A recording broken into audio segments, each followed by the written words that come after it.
Si estás en este video es que en algún punto quisiste utilizar el dictado de voz de Windows y buscando por internet descubriste que Windows más H invoca el dictado, pero te conseguiste con este pequeño problema, y es que no te permite utilizar el dictado de voz en tu idioma. Quédate en este video que te voy a enseñar a solucionarlo, es muy sencillo y como bonus extra te voy a enseñar cómo sacarle provecho al dictado de voz de Windows utilizando inteligencia artificial. Veamos la solución, que es muy simple. Abrimos el menú inicio y empezamos a escribir la palabra configuración hasta que nos salga este engranaje. Le damos clic, entramos y vamos aquí a ahora idioma. Aquí tenemos idioma y región y tenemos que agregar un idioma que soporte el dictado de voz. Si le venimos aquí a agregar idioma y ponemos ESPA para buscar todos los españoles, vemos que aquí abajo tenemos los 4 iconos que representan todo lo que soporta ese idioma. Si bajamos un poco podemos ver que los únicos que soportan el dictado de voz es el español de España y el español de México. Entonces en nuestro caso vamos a agregar el de México, le damos siguiente y yo lo único que voy a agregar es solo lo relacionado al dictado de voz. No me interesa agregar nada extra más que el dictado de voz, así que le doy instalar y esperamos que se descargue. Tarda un poquito la descarga, nada del otro mundo porque teóricamente son archivos pequeños, así que se debería descargar relativamente rápido mientras estoy hablando. Listo, parece que ya, correcto, se terminó. En ese caso cerramos aquí, abrimos el bloc de notas para probar, pero muy importante que aquí en la barra ahora tenemos los dos idiomas. Simplemente cambiamos al español de México cuando vayamos a hacer un dictado y listo. Si ahora presiono Windows H, ya literalmente la computadora está tomando el dictado de absolutamente todo lo que estoy diciendo y sin necesidad de escribir nada.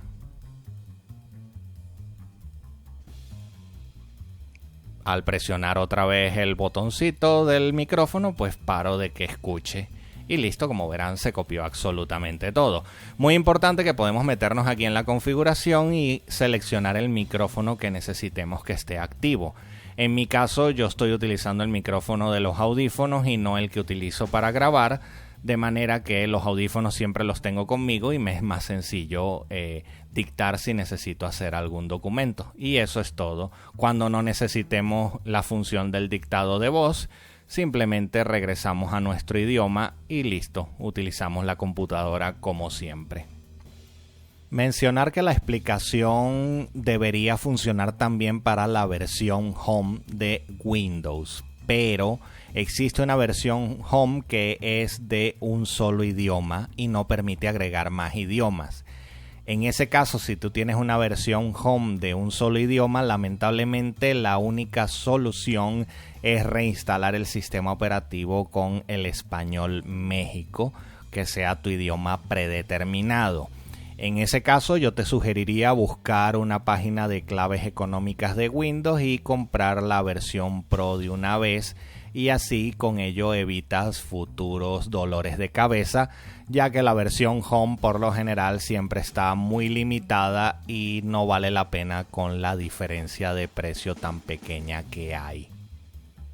Ya resolvimos el problema del dictado por voz y podemos utilizarlo, pero el problema de dicho sistema es que genera texto que digamos que es como un boceto inicial.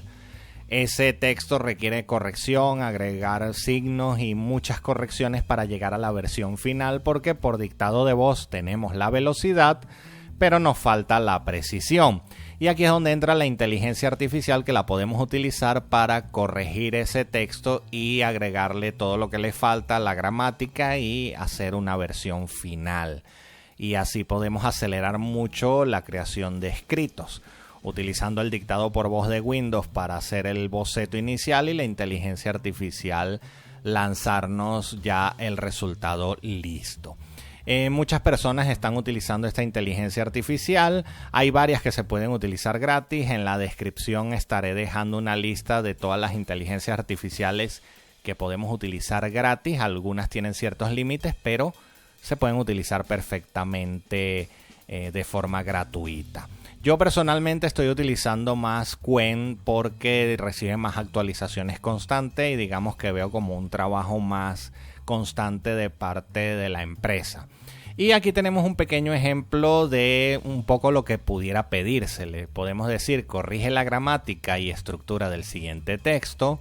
No deseo explicaciones adicionales sobre los cambios realizados y solo realiza las correcciones necesarias sin agregar más ideas. Y aquí abajo sería donde colocarías la parte que hiciste por el dictado de voz. Y basado en la respuesta que te dé, de la manera en que tú hablas, pues quizá te dé una respuesta diferente, no haga la corrección que espera. Y aquí puedes agregar más cosas que no deseas que estén dentro de esa respuesta hasta que consigas, pues, obtener el resultado que quieres. Y ahí es donde está la parte importante y un consejo adicional que sería la anatomía de un prompt. Esto está hecho por Mouredep, perdón. Abajo te dejo el enlace de él que dejó para esta imagen, donde podemos ver un poco la anatomía de un prompt, que sería la meta de lo que necesitamos, el formato de respuesta que esperamos y las advertencias de las cosas que no queremos. Y lo más importante, una ventana de contexto para lo que le estamos pidiendo, porque aunque nosotros en nuestra mente sabemos lo que queremos y tenemos el contexto, a la inteligencia artificial hay que darle ese contexto. Eso significa que este pequeño escrito de acá, por supuesto, puede mejorarse y la ideal es que lo mejores en base a las respuestas que tú vas obteniendo, donde llegará a un punto que simplemente tú puedes realizar todos tus escritos dictándole a Windows, los colocas en la inteligencia artificial y te da el resultado listo para publicar. Si tienes un blog personal o algún lugar donde escribes, esto pudiera agilizar muchísimo el trabajo escrito que realizas. Y por supuesto es trabajo realizado por ti porque le estás dictando absolutamente todo. Estamos utilizando la inteligencia artificial únicamente para corregir estructuras y gramática para darle sentido a todo lo que hemos dictado. Y listo, eso sería todo por este video. Si tienen algún comentario, alguna duda, cualquier cosa, pues abajo estaré atento para responder. Nos vemos en un próximo video. Abrimos el menú inicio y escribimos configuración. El engranaje, abrimos. Y nos venimos aquí donde dice hora e inicio. Ajá, eso. Entramos, nos venimos aquí donde dice hora e inicio. Hora e idioma, coño. Windows H y... porque tenemos que cambiar de idioma.